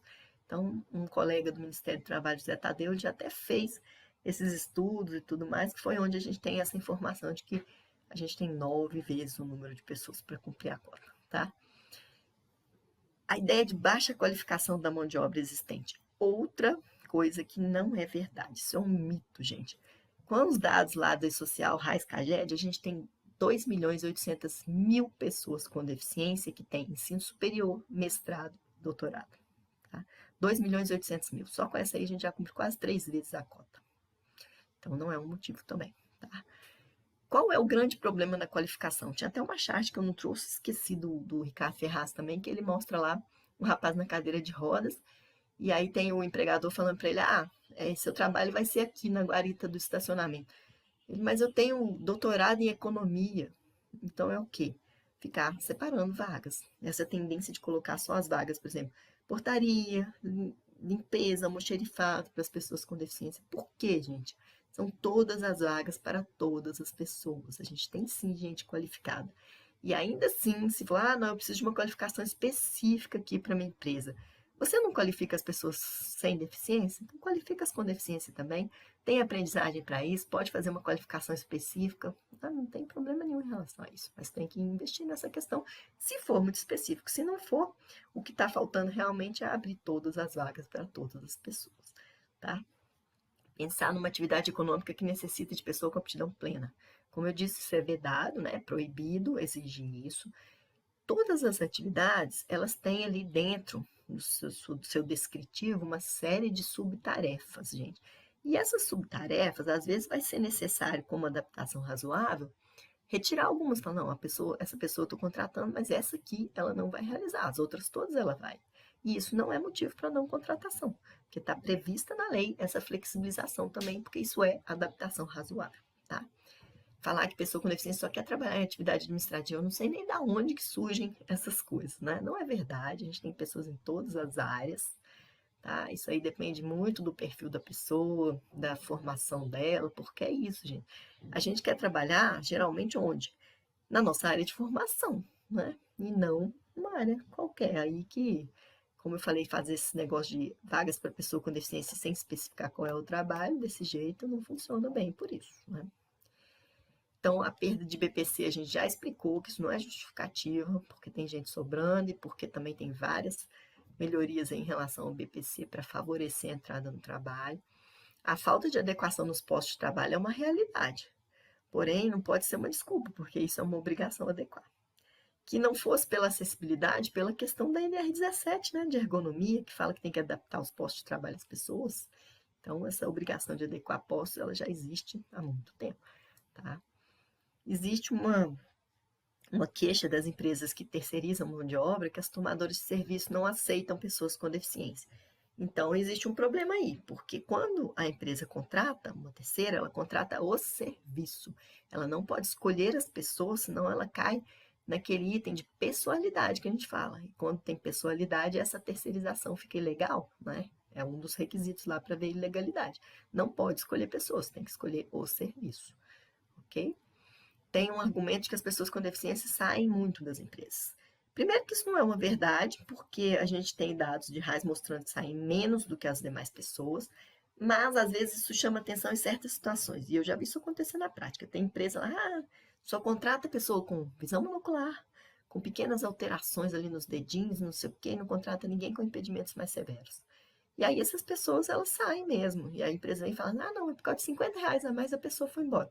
Foi, né? Porque para essas pessoas o mercado é mais aquecido, justamente por causa da barreira atitudinal, de querer contratar a pessoa com deficiência sem deficiência, de verdade, né? E quando eu falei para vocês que vai ter um instrumento de avaliação, essas situações aí muito leves de impedimento, dificilmente elas vão ter uma modificação na funcionalidade suficiente para caracterizar como pessoa com deficiência. Então, eu já estou alertando há um tempo, né, que quando vier o instrumento, não vai passar mais esse tipo de coisa. A gente tem que aprender a fazer a inclusão de verdade e colocar todas as pessoas e fazer acessibilidade para elas. É com cadeira de rodas, é com cegueira total, com surdez, tem que ser, tá? Porque vai ter que ser uma coisa bem mais restritiva a partir desse instrumento aí que vai vir, ok? Além disso, essa coisa de as empresas alegarem que colocam anúncios e não aparecem candidatos. Tem N problemas nesses anúncios. É aquela famosa teoria do tentei e não achei ninguém.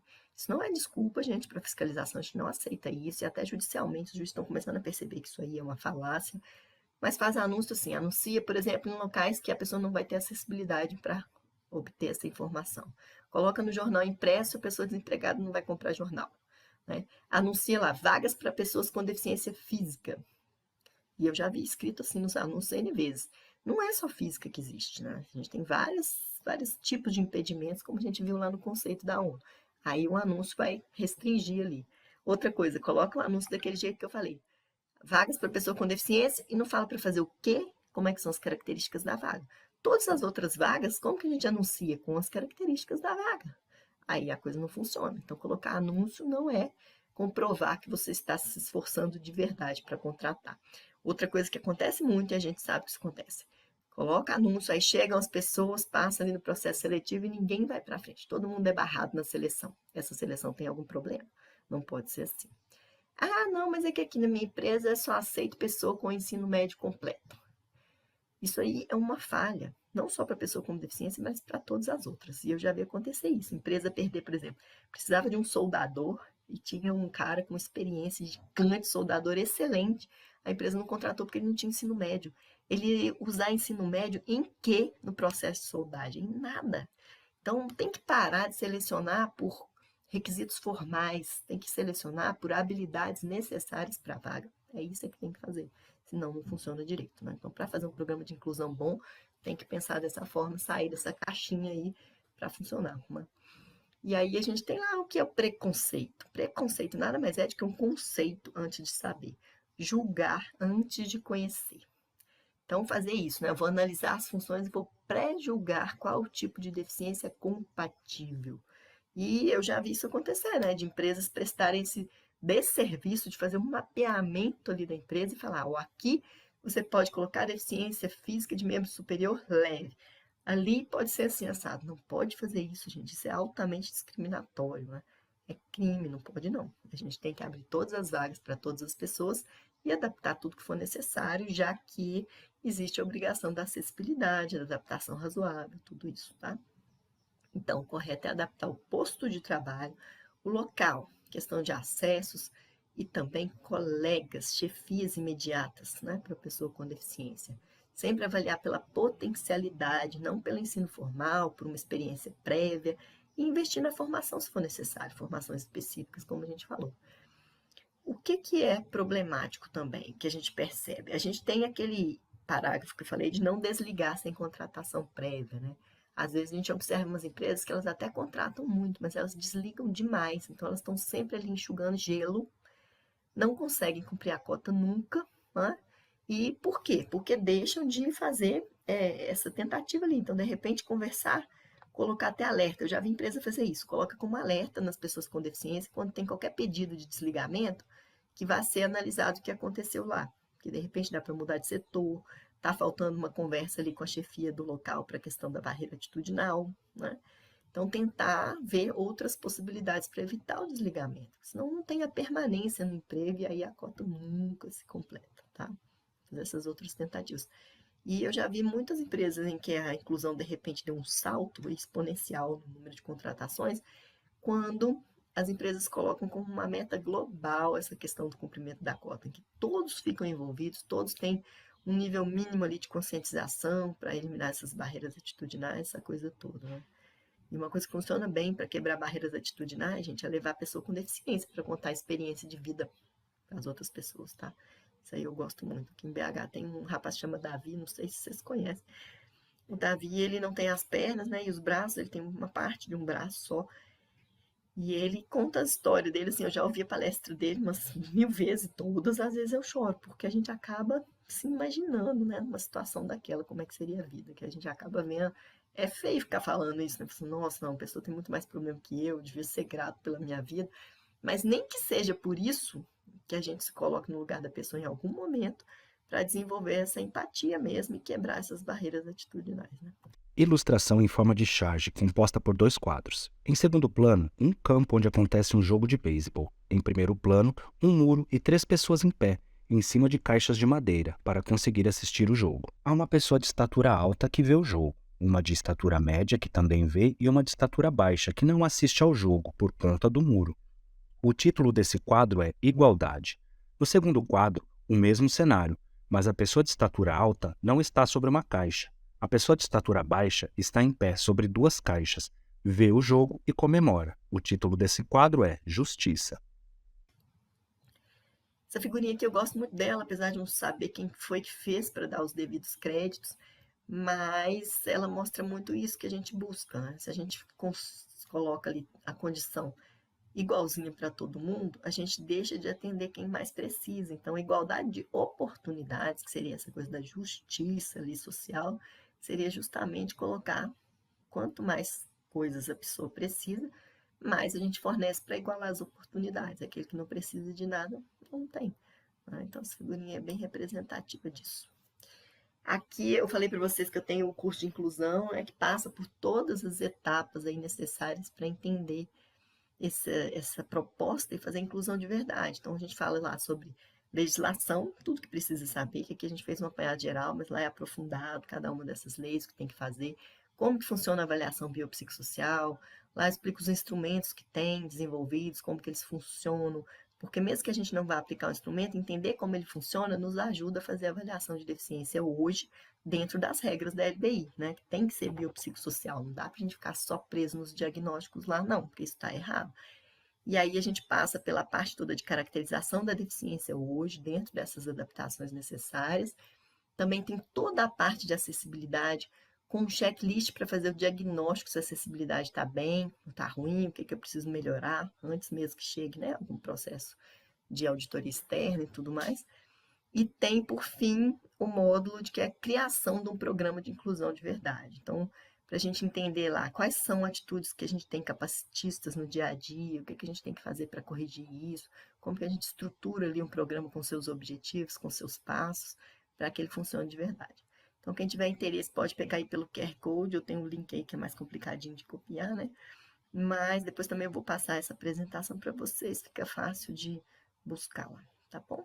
E aí, agradeço muito, tem meu Instagram aqui, quem quiser acompanhar, eu estou sempre publicando algumas coisas lá sobre inclusão e tudo mais, também falo de ergonomia, que é outra parte que eu gosto muito, e que acaba que está um pouco interligado, né? É aquela questão de adaptação dos postos de trabalho, tá? Então, fico à disposição para as perguntinhas, para quem quiser comentar alguma coisa, estamos aqui. Excelente explanação, doutora Laila. Acho que deu para fazer um panorama muito legal da contextualização, né, de qual o papel da interface de todas as áreas aí na contratação e ficou muito evidente também que não é só a contratação, né? É a manutenção desse trabalho, né? É a permanência dessa pessoa na empresa, né? Então, acho que deu para ter um panorama bem contextualizado de como as coisas estão muito relacionadas aí, desde a publicação da vaga, né? Todas as etapas e a permanência da pessoa na empresa. Pessoal, fiquem à vontade aí para abrir câmera, microfone, a gente tem ainda alguns minutinhos. Alguém tem uma pergunta, um comentário que gostaria de fazer? Aproveitem todo esse conhecimento para as trocas. Oi, pessoal, é Miriam aqui da Azul. Eu não vou conseguir abrir a câmera, mas eu queria parabenizar, foi muito legal. Eu acho muito importante, né, todas essas informações. Eu estou aqui com a Milena, a nossa equipe mudou um pouquinho, o Fred saiu, a Milena agora está com a gente, e a gente está num processo, doutora Laila, de adaptação e de ensinamento, né, das nossas áreas. Então, o nosso RH, as nossas consultoras, a gente tem feito um trabalho muito específico com elas, né, porque, afinal de contas, elas que fazem esse intermédio entre as contratações, entre o candidato e o gestor, né? Então, a gente precisa que essas pessoas tenham em mente a importância não só da pessoa, da contratação da pessoa com deficiência, mas de todos os outros grupos minorizados que a gente tem trabalhado. E aí, uma das nossas estratégias, digamos assim, é fazer algumas rodas de conversa, né?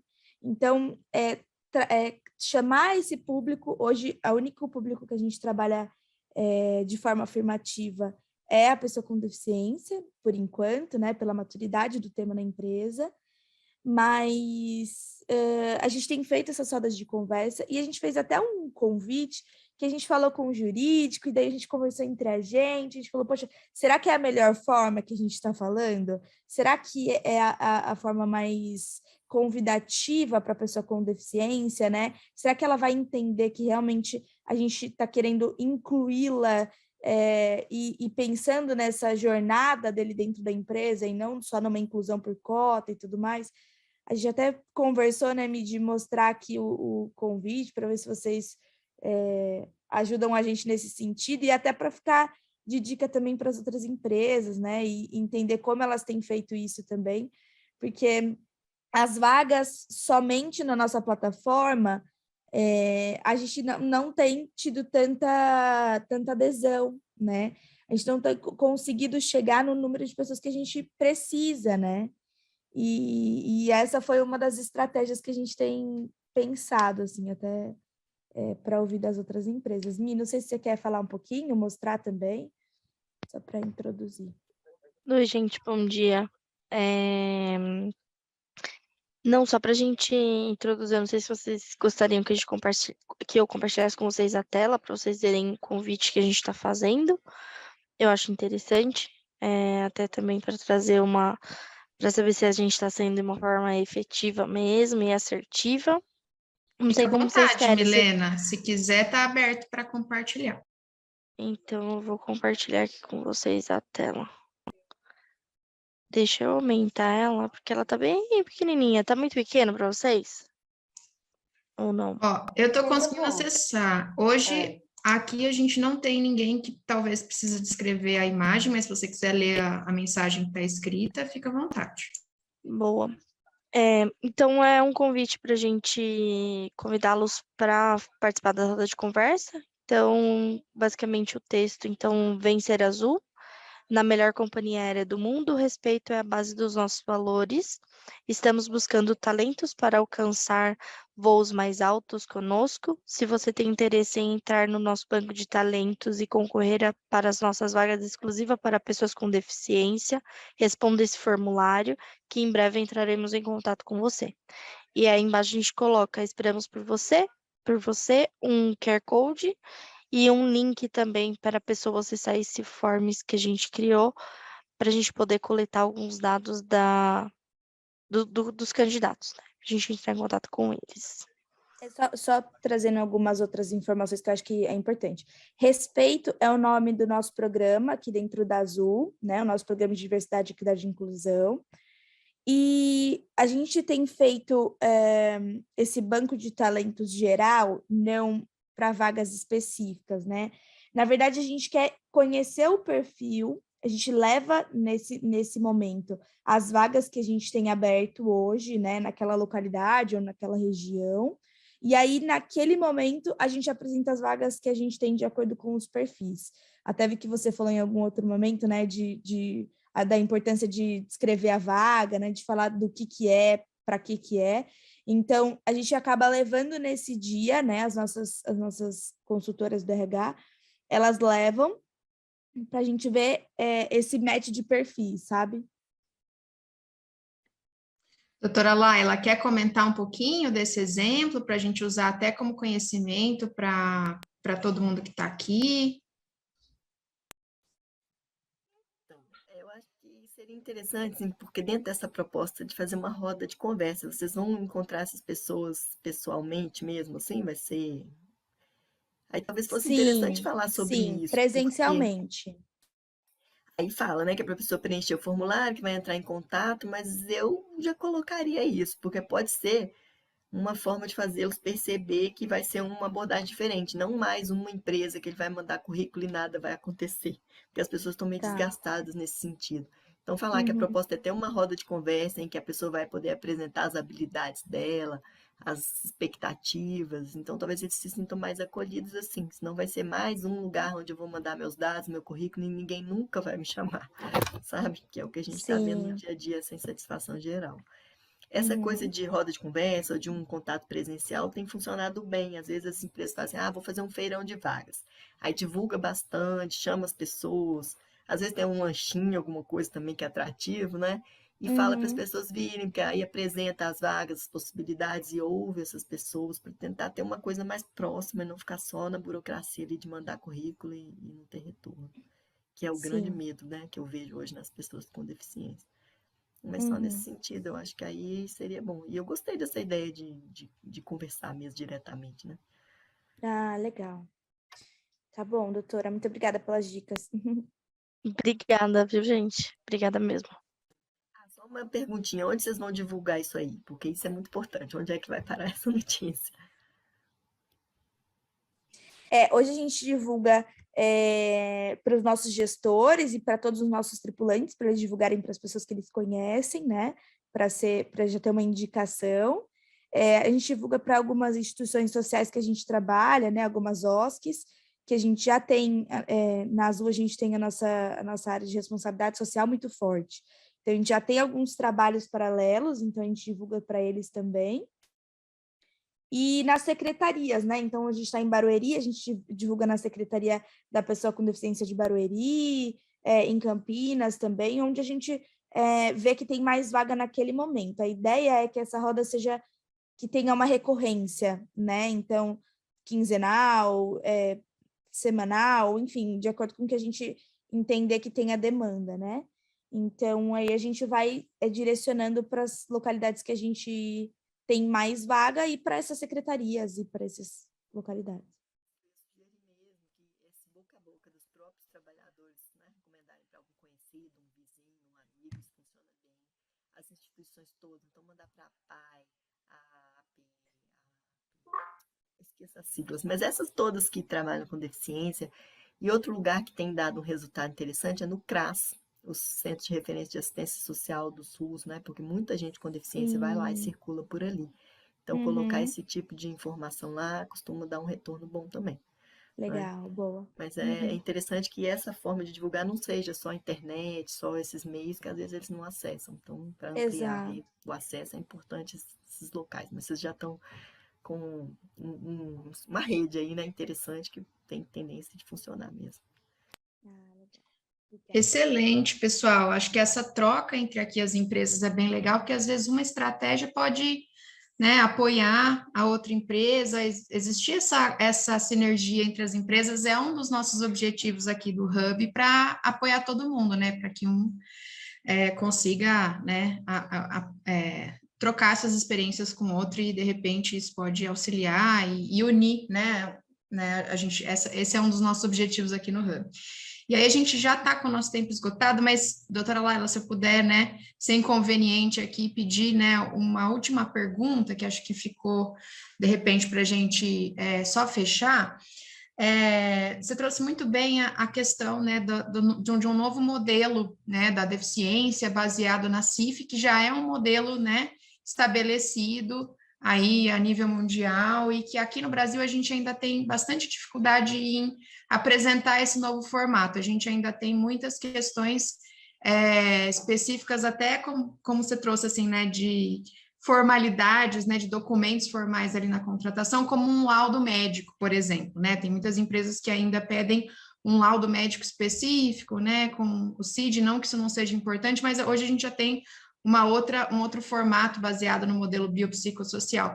E aí, se a senhora puder falar um minutinho, assim, né, disso, assim, né, de como a gente pode apresentar isso para a área médica da empresa, às vezes ela é terceirizada, né, mas como a gente pode apresentar isso como um novo formato para que isso seja mais um facilitador na contratação da pessoa com deficiência, inclusive numa parte de avaliação funcional, né, de entender quais são as características dessa pessoa, quais são as habilidades e como a gente vai poder fornecer as adaptações razoáveis ali no processo de contratação, baseado num modelo diferente, por exemplo, como a CIF. Se eu pudesse ser inconveniente, pedir uma palavrinha assim, em relação a isso, só para ficar como mensagem e estratégia para as empresas. Isso aí é bem interessante, porque na verdade as pessoas estão com muita dificuldade. Primeiro ponto, não é laudo médico. A gente trabalha até na fiscalização com um modelinho que chama laudo caracterizador da deficiência, que já desde as instruções normativas mais antigas que a gente tem lá, que é o profissional de saúde de nível superior, que seja da área ali, né? Então, assim, os melhores laudos que eu recebo, às vezes, de alterações motoras são de fisioterapeutas, né, fonoaudiólogos para a parte de comunicação, audição, os laudos vêm bem completos. Então, nós temos ali múltiplos profissionais, né? A ideia é que fosse até multiprofissional mesmo, na própria avaliação, que ela tivesse mais de uma pessoa com um olhar diferenciado sobre a questão. Mas, por enquanto, às vezes a gente ainda tem alguma dificuldade, a gente acaba associando informações daqui de um lado, de outro, para tentar fazer essa avaliação. E, principalmente para os médicos das empresas que vão avaliar, uma coisa que é muito importante é entender um pouquinho o que é essa funcionalidade, né? É por isso que eu digo que é interessante a gente conhecer os instrumentos de avaliação que estão vindo aí como proposta até governamental, porque a gente não vai aplicar um instrumento, não, mas eu vou entender como que ele funciona e vou saber o que eu posso transpor para a minha prática do dia a dia. Então, por exemplo, quando a gente fala de atividades de participação, a gente quer saber informações sobre aprendizagem, comunicação, mobilidade, né, atividades domésticas, atividades da vida diária como um todo. Então, é saber como que a pessoa realiza aquilo ali, em que tem impacto. Porque às vezes a gente vê laudos muito genéricos que falam, a pessoa não pode carregar peso excessivo, não pode fazer esforço. Isso é muito genérico. Aliás, nenhum ser humano pode carregar peso excessivo, já começa por aí, né? Mas, então, assim, essas coisas muito genéricas, você precisa saber no dia a dia o que ele faz. Ele tem dificuldade para passar um pano em casa, né? Ele tem dificuldade de carregar um peso a maior que 5 quilos, fazer compras no supermercado. No dia a dia, na comunicação, ele tem dificuldade, precisa de um intérprete de Libras, que nem sempre está disponível. Que barreiras que ele enfrenta no dia a dia? Ele tem uma dificuldade de mobilidade, então toda vez que ele tem um local com um piso irregular, que ele tem que se deslocar fora de casa, ele tem dificuldade em relação a isso. Falar mesmo do dia a dia da pessoa, o que é o impacto dessa alteração corporal, as barreiras que ela enfrenta para chegar nessa conclusão aí das atividades que são mais comprometidas, se ele tem dificuldade na participação social em geral mesmo. Ele pode fazer uma atividade cultural, ir a um cinema, ir a um show, sei lá, participar de uma reunião política, uma reunião de assembleia de bairro, como que é isso no dia a dia dele? Então, se o avaliador perguntar como ele realiza as coisas no dia a dia, ele vai ter mais informações para relatar ali, né, nesse laudo caracterizador, e a gente conseguir perceber essa funcionalidade, para não ficar muito preso ali. Eu não sei se vocês viram, assim, há muitos anos já que o Ministério do Trabalho tem uma espécie de manualzinho de caracterização, Mas aquele manualzinho, gente, ele hoje, já há muitos anos, ele tem que ser interpretado o seguinte, ali são diretrizes para a parte do corpo, né, do impedimento corporal. A funcionalidade, ela tem que ser captada nessas coisas do dia a dia também. Geralmente, aquelas indicações lá de alterações corporais, elas vão impactar na funcionalidade, então é uma coisa mais objetiva. Mas a gente tem que saber como que está impactando, então por isso que lá tem umas diretrizes que apoiam, mas não é só aquilo que tem que avaliar hoje, né? Então, se vocês quiserem verificar, a gente pode até passar esse manual, mas tem que ter esse olhar, que ali é só o item 1 lá dos 4 itens da LBI, que são os impedimentos. Tem até uma observação no início dele, falando que o dia que tiver instrumento vai ser diferente, mas que tem que ver a funcionalidade. E ainda assim eu vejo as pessoas usarem de maneira errada. Assim, não, o Ministério do Trabalho falou que é só quando tiver tantos graus de amplitude de movimentos da articulação X que pode. Não é assim que funciona. A pessoa é um corpo inteiro, né? Então, às vezes, ele tem uma alteração articular, mas ele tem uma fraqueza em outra parte, ele tem várias condições de alterações no corpo, e a gente tem que ver como que isso funciona para ele no dia a dia em função das barreiras. E aí é nesse sentido. Até o pessoal da Azul, né? A Milena, a Mili, a gente vocês falaram em fazer formação com o pessoal de RH, etc., aquele curso que eu dei a sugestão aí, ele está num formato bem tranquilo, assim, para qualquer profissional. Ele não foi feito para médicos, ele foi feito para todos os profissionais da empresa que vão trabalhar com inclusão. Então, o pessoal da engenharia, que vai, por exemplo, pegar a parte de acessibilidade, tem lá. Aí, se vocês tiverem interesse, eu posso até passar o contato para vocês, se vocês me chamarem, vou deixar meu e-mail aqui, porque quando a empresa quer, por exemplo, adquirir para um grupo, essas coisas, a gente tem uns descontos bem legais, eu acho que vale a pena. A gente tem tido uns bons resultados aí em quem fez nesse sistema de grupinho mesmo, sabe? Porque aí a gente faz essa condução mais dirigida, a gente consegue fazer as mentorias, né, que a gente tem lá, porque tem o curso São Aulas Gravadas, que você pode assistir a qualquer momento, em qualquer local. Mas tem também as mentorias, que aí a gente vai tirar as dúvidas práticas mesmo, do que é que precisa de solução. Tem um caso assim, assim, além de que a gente dá o acesso pelo WhatsApp, para poder tirar dúvida pontual a qualquer hora. Então, eu acho que tem sido bem interessante. Se vocês quiserem conhecer mais, me chama lá no e-mail que eu mando para vocês as informações também. Certo? Excelente. Pessoal, muito obrigada, doutora Laila, especialmente, né? Muito obrigada pela sua disponibilidade, por todo o conhecimento trazido, eu acho que de forma didática, de forma prática, né? Ter o seu contato é muito valioso, né? Para depois a gente ir tirando as dúvidas, né? Somando nesse sentido, para que o nosso objetivo seja esse realmente de fazer uma inclusão efetiva e que a gente tenha pessoas produtivas e que isso faz sentido para as duas partes, né? Para uma empresa que vai receber uma pessoa que vai estar ali produtiva e para a própria pessoa a mudança que isso traz na vida dela, e o Hub está aqui para apoiar todo esse processo. Então, acho que o conhecimento difundido hoje foi bem importante no sentido prático da gente entender todo o impacto disso, né, de legislação, de contratação, de saúde, né, funcionalidade nesse sentido. Então, a gente agradece imensamente a sua disponibilidade, todo o conhecimento. Estaremos à disposição para outras trocas, né? Esperamos revê-la em breve em outros eventos, outros momentos. E só lembrando, então, pessoal, fazendo até um gancho, semana que vem a gente vai estar discutindo um pouco do emprego apoiado como uma proposta de solução, até nesse sentido, pessoal da Azul, entre entender funcionalidade, entender as características da pessoa e fazer um match com as demandas e oportunidades que a empresa tem. A gente tem um processo estabelecido para isso, e semana que vem a gente vai apresentar. Vocês viram até que já está uma pontinha ali na legislação falando de trabalho com apoio na LBI, e a gente vai falar um pouquinho de como é que isso funciona, né? Então, foi até legal esse gancho para a gente fazer para a semana que vem. Muito obrigada a todas. Obrigada, doutora Laila, e estaremos... Obrigada. Obrigada. Estaremos juntas aí semana que vem. Obrigada, pessoal. Obrigada, doutora Laila. Até semana que vem. Obrigada, doutora Laila. Tchau, pessoal. Obrigada. Tchau, tchau. Também. Tchau, tchau. Equipe. Coordenadoras. Esther Pisa, Sorri Campinas. Catarina Palermo, SESD. Equipe técnica. Caroline Ferrari, Sorri Campinas. Lívia Resch, SESD. Regina Rampazzo, Sorri Campinas. Pós-produção, Tiago. Edição de vídeo, Move 237. Libras Visual, intérprete de Libras, Elizabeth Costa Jardim. Audiodescrição, Rodolfo Berini. Apoio, Fundação FEAC. Realização, Sorri Campinas e SESD.